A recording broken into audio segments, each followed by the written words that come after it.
A single teacher saved a dying man at a bus stop, not knowing he is a president, yet in that single moment, her trembling hands pressed life back into a stranger's chest, unaware that this president, disguised and gasping for breath in the freezing rain, would repay her kindness in a way that shocked everyone. A single teacher, exhausted after grading late into the night, clutching her worn tote bag and dreams too big for her salary, knelt beside a dying man on a lonely street. While the world slept, a president's life slipped away quietly on a public curb. But why would a president be alone at a bus stop? Why did a man with the power to command nations have no security, no driver, no voice to call for help? And why would a single teacher risk her job, her safety, her peace to save him, when she could have walked away? What secret forced a president into the shadows of ordinary life? What unseen burden was this single teacher carrying that made compassion stronger than fear? And when the truth rises, when the world learns a president was saved by a single teacher in the dark, what will he do to repay her kindness? And why will his repayment shake the nation and shock everyone watching? Emma Brooks tightened her scarf against the sharp winter wind, her breath forming pale clouds as she hurried toward the bus stop. It was nearly midnight, and the small town of Westfield lay still, streetlights flickering like tired eyes ready to close. Teaching 8th grade English paid in passion more than dollars, and tonight she had stayed late, tutoring a struggling student long after the last bell. Her tote bag was heavy with ungraded essays and her mind heavy with unpaid bills, but her heart was light. She lived on the belief that small acts mattered. Across the street, a figure slumped on the bench, motionless like a shadow left behind. Emma squinted.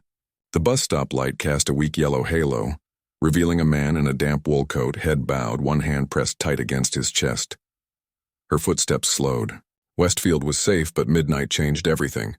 Still, the small teacher who corrected children for ignoring others could not ignore a man alone in the cold. "Sir?" she called gently. No movement. Emma's pulse jumped. She stepped closer. "Sir, are you okay?" The man didn't answer. His breathing was harsh, shallow, like someone fighting for air. Rain clung to his gray hair, his lips pale. His expensive-looking coat was soaked, and beneath it his dress shirt clung to him as though he had been running before collapsing here. Emma's heart hammered. "Oh my God!"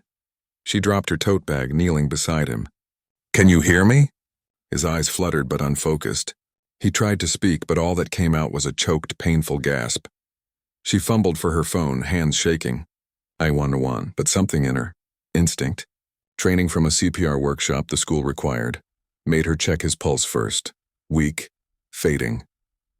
"Stay with me," she urged, voice quivering but determined. "I'm a teacher. I'm here, okay? Just breathe. Please breathe." His fingers twitched. She saw the effort in his eyes, like a drowning man reaching for one last breath. Emma placed her hands over his sternum, whispering a shaky prayer. "I can't let you die here. Compress, count, breathe, compress." The world shrank to her hands and his fading heartbeat. No titles, no status, just a human life in her care. Lights flashed in the distance, an ambulance racing closer, but to Emma time stood still. Wind whipped her hair across her face. Rain bit her skin and her knees burned on the icy pavement. Still, she pressed on, fighting for a life she did not know. Just as paramedics rushed forward, the man's fingers curled weakly around her wrist like a silent thank you, or a plea not to leave. She leaned close, voice breaking. "You're going to be okay." They lifted him, oxygen mask pressed to his face. As they loaded him into the ambulance, one paramedic paused. "Ma'am, if you hadn't started CPR," but Emma waved him off, blinking back tears. "Just help him." It wasn't about praise. It was about breath, warmth. Another tomorrow.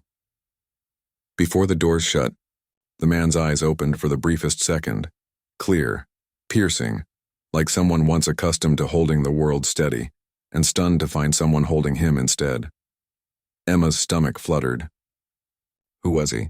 The ambulance roared away. She stood shaking beside her fallen tote bag, soaked and trembling, hands tingling with adrenaline and fear and hope. She had felt his pulse return under her palms, life choosing to stay. The bus she had been waiting for hissed to a stop. The driver leaned out. "You getting on?" Emma looked down the empty road where the ambulance lights faded into the night like a secret being carried away. "No," she whispered, heart pounding. Not yet. She felt changed. like she had stumbled into a story too big for her simple life. But she had no idea how big. She had no idea the man she saved was President Nathan Hale, leader of a nation, father mourning a lost son, husband grieving a fractured marriage, and a president who thought power shielded him until grief humbled him into anonymity at a lonely bus stop.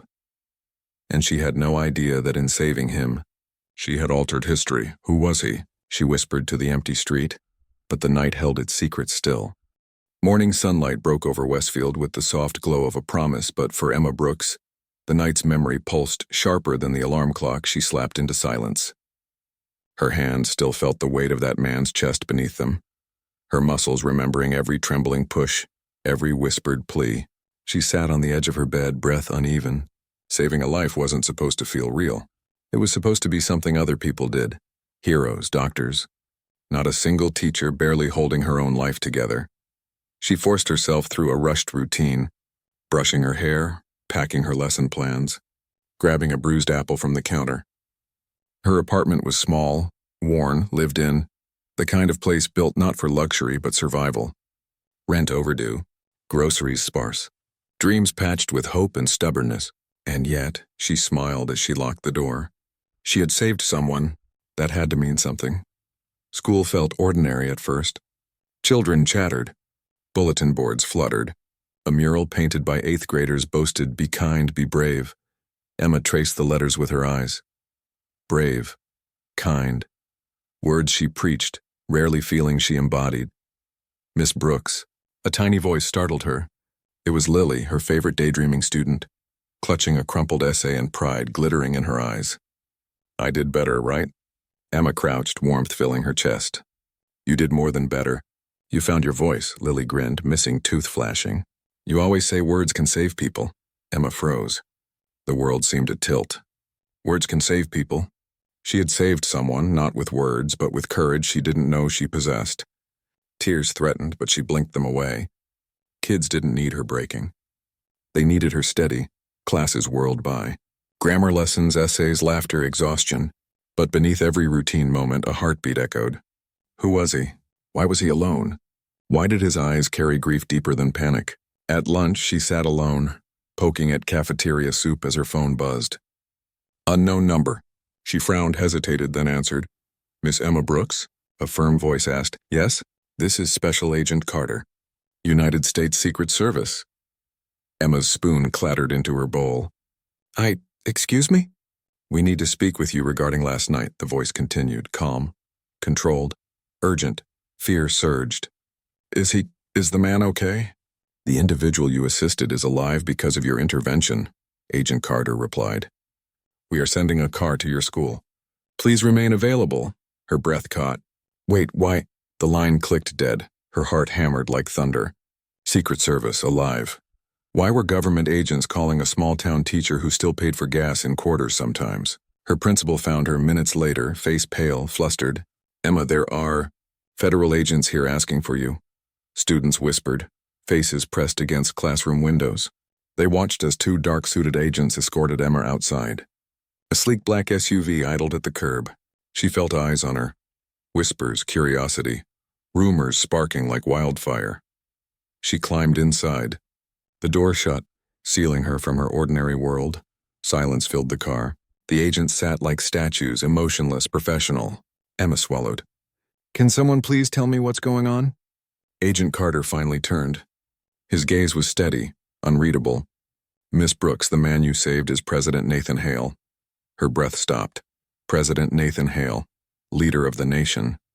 The man whose speeches she streamed while grading papers, believing good leaders still existed. The man whose face appeared at summits, whose grief had shadowed every headline after his son passed in a tragic accident 6 months ago. The president who vanished from public sight recently citing medical leave, though rumors swirled about breakdowns, pressure, sorrow. She had held that man's life in her hands. Her voice cracked. "The president? But why was he there, alone?" Agent Carter's jaw tightened. He left the residence without notifying security. Sometimes grief clouds judgment. "We didn't locate him until emergency services contacted us." Grief. The memory of his eyes pierced her again. That was it. His gaze wasn't fear. It was loss. A man drowning in silence. A president who had everything but peace. I didn't know, she whispered. You weren't meant to. Agent Carter studied her. He wants to see you. Emma's heart tumbled, disbelief mixing with dread. See me, why? The agent's expression softened, barely but enough. Because you saved his life. And because he doesn't forget kindness. The SUV turned through iron gates, passing layers of security. Emma pressed her face to the window as the presidential retreat loomed, elegant, imposing, yet wrapped in winter loneliness. The world of power felt cold, heavy, suffocating. Inside, she was guided through marble corridors, her footsteps echoing against history. Then a door opened, and she stepped into a quiet room filled with morning sunlight. There he sat, President Nathan Hale, no suit, no cameras, only a man in a soft sweater and weary eyes that lit with something fragile when he saw her. Recognition, gratitude, awe. You, he whispered, voice raw. You saved me, she swallowed, unsure whether to bow, salute, run, or collapse. I just did what anyone would do. A sad, gentle smile touched his lips. No, not anyone. You saw me when the world didn't. Emma's breath trembled. His pain was a presence, quiet, deep, honest. And suddenly she wasn't in a palace. She was back in the rain, kneeling, saving a life not of a president but a man alone in the dark. He extended his hand, slow, almost reverent. Tell me your name again. Emma, she whispered. Emma Brooks. He nodded like committing it to memory. Emma, I owe you more than my life. You gave me a reason to breathe again. His voice broke. Emotion rippled the room, and she suddenly understood. It wasn't just his life she saved, it was hope. She exhaled shakily, heart pounding. But as powerful as gratitude felt, as warm as his eyes seemed, a question shadowed the moment. What happens to a humble teacher when the secret she holds is a president's life? And what happens when the world discovers kindness changed a nation? The room carried a stillness that felt sacred, like breath held between two worlds. One where Emma Brooks was just a teacher grading essays in a cramped apartment, and one where she stood before the president she saved. Her heart beat a fragile drum inside her ribs. Nathan Hale's eyes, deep with weariness and gratitude, lingered on her as if she were light in a tunnel he had been lost inside. Please, he said softly, gesturing to a chair. Sit. Emma lowered herself, unsure whether her knees shook from nerves or the weight of disbelief. He sat across from her. Not at a grand desk, not surrounded by advisors, but at a small table near a window overlooking winter-stripped gardens. Real, human, broken in places power couldn't protect. You must have questions, he said. Emma clasped her hands to steady them. I don't understand why you were there, alone, why no one. Why? Nathan inhaled deeply, gaze drifting to the window, as though the frost outside whispered truths he could not voice easily. 6 months ago, he murmured, I buried my son. Emma's breath stilled. She remembered the news broadcasts, the images of a father holding a folded flag, the nation mourning with him. She had watched through grainy television light, feeling grief for a man she did not know, but watching grief on a screen was nothing compared to standing inside its gravity now. My wife and I, his voice cracked. We haven't been able to breathe the same air without remembering him. Every room in the residence echoes with him. Every duty feels heavy. I kept moving, kept leading, but grief... He closed his eyes, jaw trembling. Grief doesn't obey titles. Emma sat in silence, her heart swelling with a pain she wished she could lift. She thought of her own mother, lost when she was 17, a soft hospital beep, a hand growing still, the world continuing as hers shattered. She knew grief did not care if you were powerful or poor. Loss carved you open all the same. I went to the bus stop because... Nathan forced a breath. I wanted to feel human again. I wanted to disappear long enough to remember what it felt like to simply exist without expectation. Emma's voice trembled. And then you collapsed. I didn't think it would happen. He gave a hollow laugh. I thought I could outrun my own mind. Turns out even presidents don't get to outrun themselves. Their eyes met. In his gaze was something no title could forge. Humility, vulnerability, gratitude so raw it almost felt fragile to witness. I thought I was going to die there, he whispered. Alone, forgotten, and then you, a stranger with tired eyes and ink-stained fingertips. You refused to let me go. Emma blinked back tears. I couldn't walk away. Most would have, he murmured. I've seen the world at its best and its worst. Compassion is rarer than diamonds. Silence stretched, a soft, heavy bridge between two lives woven together by fate in the cold. Then Nathan straightened slightly, wiping emotion from his voice with practiced composure. Emma, saving my life changes yours. The world will know your name soon. A chill shot through her. I didn't do it for attention. I know. His gaze softened even more. And that's why you deserve to be honored. But public gratitude is not simple. Media will swarm. Opinions will drown facts. People will dissect you, study you, decide who you are before you speak. He paused. And I don't want your kindness to become your burden. Emma swallowed, fear curling in her stomach. She imagined cameras outside her classroom, students whispering, neighbors staring. She imagined losing her quiet life, her sanctuary. I just want to teach, she whispered. I just want peace. And yet you stepped into chaos to save me, he said. Peace finds us, Emma, when we earn it. You earned something extraordinary. And I intend to protect you from the ugliness of attention as much as I can. She breathed slowly. Why tell the world at all? He leaned forward, emotion flickering like a flame reigniting. Because the world needs to remember that power is not invincible, and kindness still saves lives. A knock interrupted. Agent Carter stepped in. Sir, the press is requesting an update.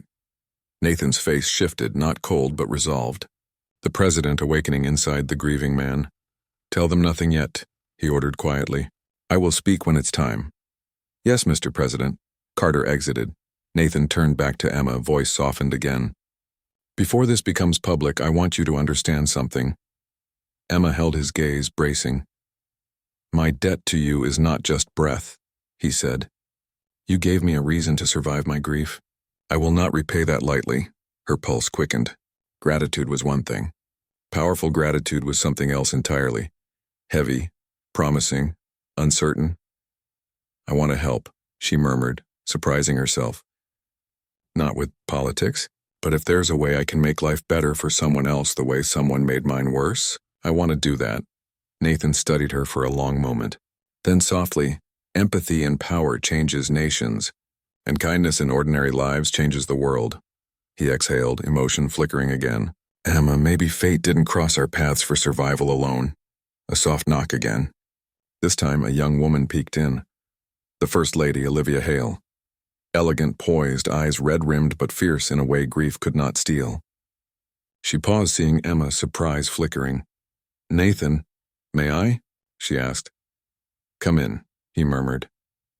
Olivia stepped inside, gaze moving from her husband to Emma. You're the teacher, she said softly. Emma nodded. Olivia's eyes filled. Not jealousy, not suspicion, but gratitude shaped by heartbreak. You saved the father of my child, Olivia whispered, voice thick. Thank you for giving him another chance at healing. Emma's throat tightened. I'm so sorry for your loss, she breathed. Tears shimmered in Olivia's eyes. And in that moment, 3 lives. President, grieving mother, humble teacher were bound by something deeper than fate, loss, love, humanity. The First Lady reached for Emma's hands. When the world learns your name, know that you will not face it alone. Emma swallowed, overwhelmed. She had walked into the night as a nobody. She now sat between power and pain, destiny unfolding like a rising storm. Nathan stood slowly. Tomorrow I will speak to the nation. Emma's heart raced. And I will tell them that hope returned to me at a bus stop. He finished. Because a single teacher knelt in the rain and chose life over fear, the weight of tomorrow settled around them. Heavy, unstoppable, electric. Emma exhaled. A whisper in her bones told her life would never again be quiet. And somewhere outside, the world spun cluelessly toward a revelation that would shock everyone. The world had heard rumors. The president's sudden disappearance. Whispers of illness. The frantic silence of Washington. But no one knew the truth, not yet. Not until today. Emma Brooks stood in a small, quiet waiting room within the presidential residence, her hands clasped, her heart pounding hard enough to shake her bones. Outside the thick doors, reporters gathered like a storm, cameras humming, voices sharp, waiting for answers. The nation was holding its breath, She could hear them in the distance like a rising tide. Where was the president? Why was security breached? Who saved him? Was he harmed? Who is she? The morning light spilled through tall windows, illuminating dust motes drifting lazily, so peaceful compared to the world roaring beyond the walls. Emma tugged nervously at her simple navy dress. It felt surreal, terrifying, sacred. Last night she graded essays in sweatpants. Today she waited to be named in history. A gentle knock. Olivia Hale entered, wearing a white dress that somehow looked both graceful and battle-worn, her eyes soft with sincerity. "Emma," she said, moving closer. "How are you holding up?" Emma attempted a steady breath but only managed a shaky smile. "Honestly, I feel like I'm still at that bus stop, still kneeling in the rain, still not believing any of this is real." Olivia nodded, sitting beside her. Grief and miracles rarely feel real when they happen. They settle slowly. She hesitated. "Nathan hasn't done a live address since our son's service." Emma's heart stung for them. "He looks stronger today." "He is," Olivia whispered. "Because someone reminded him that the world still has goodness." She squeezed Emma's hand. "You gave us time we didn't know we were losing." Emotion swelled in Emma's chest, thick, overwhelming. "I didn't do anything extraordinary.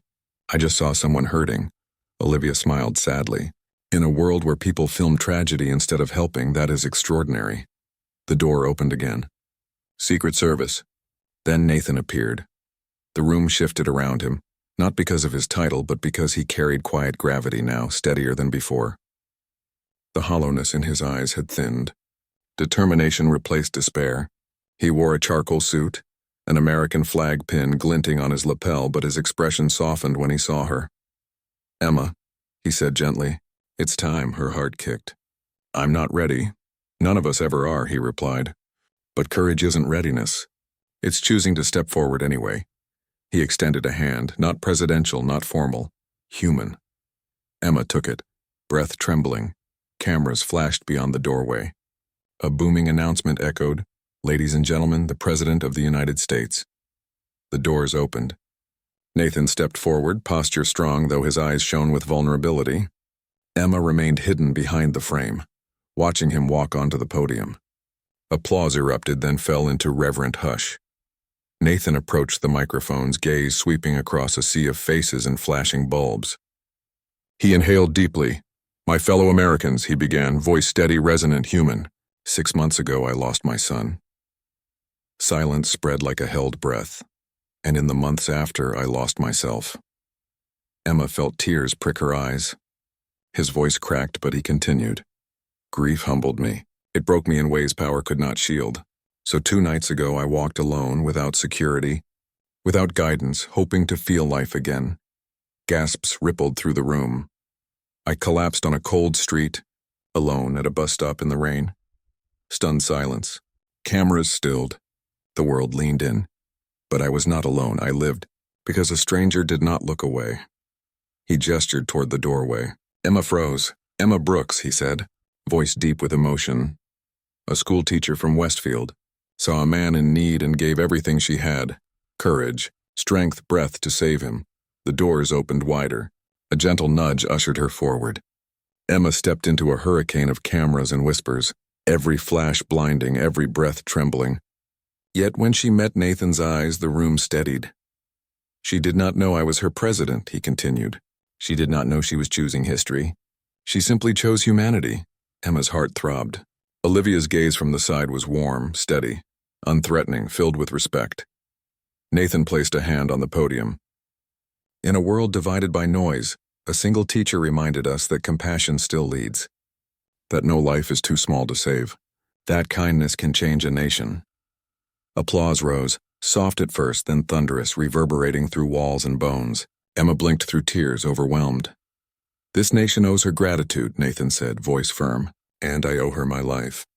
For her bravery, I am establishing the Hope in Action Scholarship Fund to support teachers and students who choose courage and compassion, who believe one act can change the world." Shock, awe, gasps. Emma's breath failed. "A scholarship fund in her honor?" Nathan turned to her fully. His voice softened, intimate despite the crowd. "Thank you, Emma, for saving me. and for reminding me that leadership requires heart long before authority. Cameras flashed. Applause returned. Emma bowed her head, not humble but grateful, fragile, awestruck. When the speech ended, agents led them backstage. Emma exhaled a shuddering breath, tears spilling. "You did beautifully," Nathan whispered. "So did you," she murmured. Olivia approached, gently embracing Emma. "Thank you," she whispered again, voice breaking with relief and gratitude. Then, Nathan did something no script could prepare for. He handed Emma a small pin shaped like a book and a heart, intertwined. "For the teacher who taught me to live." "Again," he said. Emma closed her eyes, clutching it. In that moment, she wasn't on a podium. She wasn't a headline. She was a teacher who refused to look away, a woman who held life in her hands and refused to let it go. Outside, cameras roared. Inside, peace settled softly, and the world would forever remember. A single teacher saved a dying man at a bus stop, not knowing he was a president. And what he did to repay her kindness shocked everyone. Emma didn't gain fame. She gained purpose. She didn't chase power. She inspired it. And somewhere in Westfield, 8th graders proudly whispered, "Our teacher saved the president." Because sometimes heroism isn't loud. Sometimes it kneels quietly in the rain, whispering life back into a stranger, unaware fate is listening.